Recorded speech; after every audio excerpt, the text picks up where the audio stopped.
Aujourd'hui, en histoire, nous voyons la conquête et le partage de l'Afrique.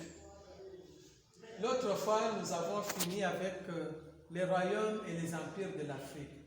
Mais cette leçon maintenant concerne comment on a conquéri et on a partagé l'Afrique. La conquête et le partage de l'Afrique suivent de plus près l'exploration. Alors, toutes les puissances de l'Europe y ont participé. Il y a eu la Belgique, la France, l'Allemagne, l'Espagne, le Portugal, l'Angleterre et l'Italie. Les problèmes de partage sont réglés définitivement à la conférence de Berlin en Allemagne en 1885. Elle a autorisé la création de l'EIC, l'EIC qui signifie État indépendant du Congo.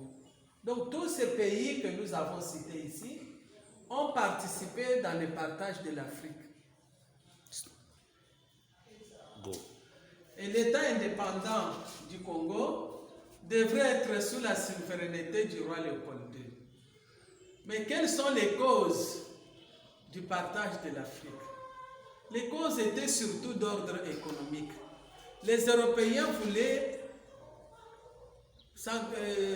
trouver facilement les matières premières qu'eux ne possédaient pas chez eux.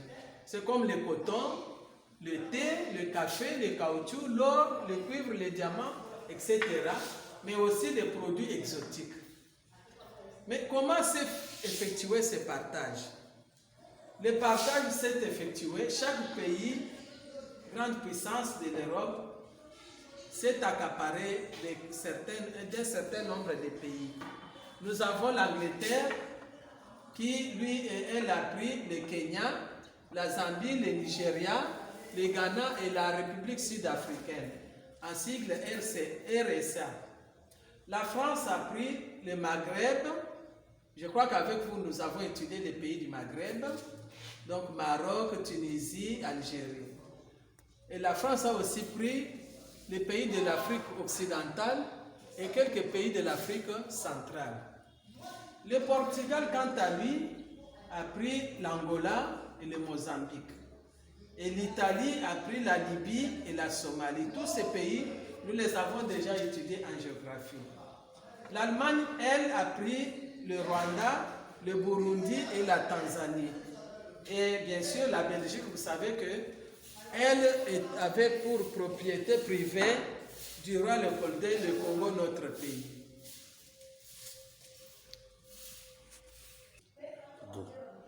Alors, vous savez que tout acte a toujours des conséquences. Quelles sont maintenant les conséquences du partage de l'Afrique? Les conséquences sont multiples, mais nous allons voir les trois conséquences principales. Première conséquence était économique.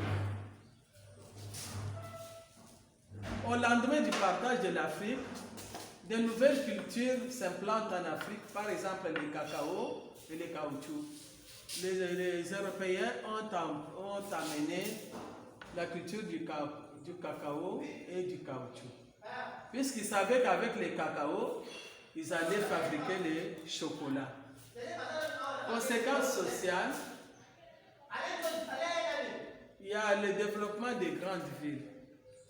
Vous remarquerez qu'avant le partage de l'Afrique n'avait pas de villes aussi développées et construites comme lors de la colonisation.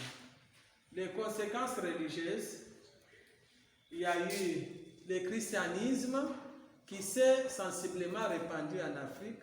Les Blancs ont eu le temps de prêcher la religion du Christ partout dans les pays africains. En conclusion, qu'est-ce que nous pouvons retenir? Nous pouvons retenir qu'avec la conquête et le partage de l'Afrique, commence ainsi la période que nous avons appelée la colonisation.